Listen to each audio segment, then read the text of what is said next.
नमस्कार मंडळी.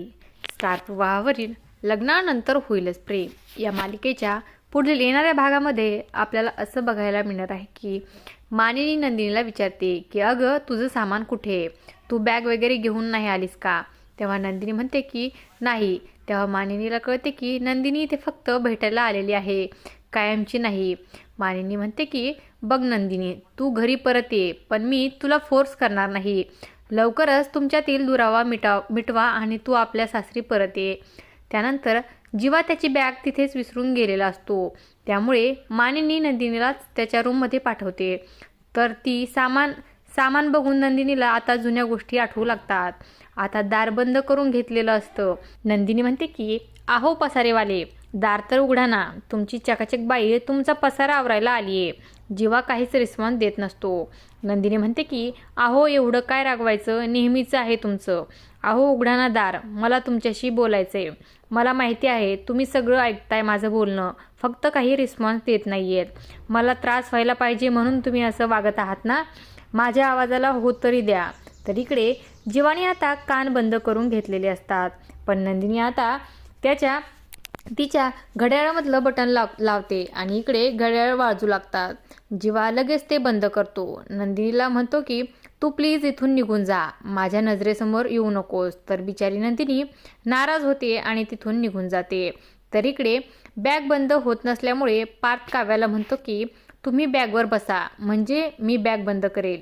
काव्या म्हणते की नेहमीच आहे तुमचं, माझं काय एवढं वजन वाढले का, मी बॅगवर बसल्यावर बॅगची चेन बंद होईल आणि बॅग भरायचं कधी कळणार आहे तुम्हाला. एवढं बॅगेत तुम्ही काय भरलंय. काव्या आता बॅग उघडून बघते तर त्यात बुकडी असते. तर पार्थ आता काव्याची नजर चुकवत अतिशय गोड गालातच हसत असतो. तर काव्या म्हणते की पार्थ हे सगळं काय आहे, तुम्ही हे माझ्यासाठी करताय. त्यानंतर काव्या आता तिच्या बोकडीला हातात घेऊन म्हणते की तुम्ही कितीही तिकडे बघून हसण्याचा प्रयत्न केलात ना तरी मला सगळं कळतंय. अहो एवढं गोड स्माईल आहे तुमचं, तर ते माझ्याकडे बघून तर करा.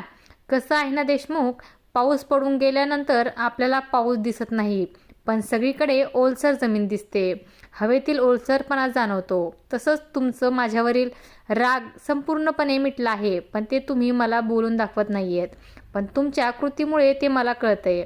आता मी देवाकडे हीच प्रार्थना करेल की पुन्हा आपल्या नात्यात कोणताही दुरावा येऊ नये आणि लवकरच माझ्या नंदिनीलाही तिचा जीवा मिळू दे. इकडे रम्या आता तिच्या रूममध्ये देवासमोर प्रार्थना करत असते आणि त्याच वेळी तिथे वसुंधरा येते.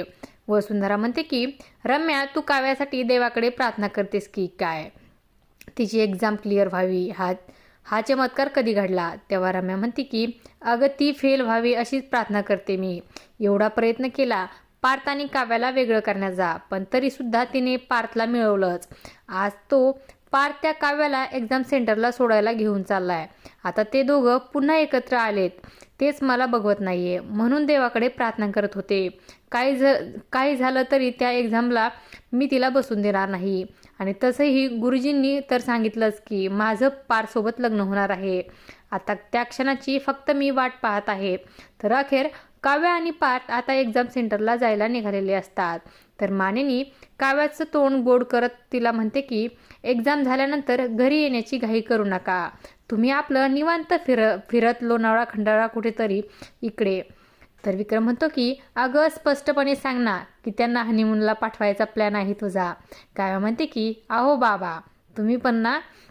विक्रम म्हणतो की तुमच्यातील दुरावा मिटला आहे, हे बघून मला खूप आनंद झाला आहे. असं काही आपल्याला या भागामध्ये बघायला मिळणार आहे. अशाच मालिकांच्या नवनवीन अपडेट्स पाहण्यासाठी आपल्या चॅनलला सबस्क्राईब करा आणि व्हिडिओ आवडला असेल तर लाईक आणि शेअर करायला विसरू नका. धन्यवाद.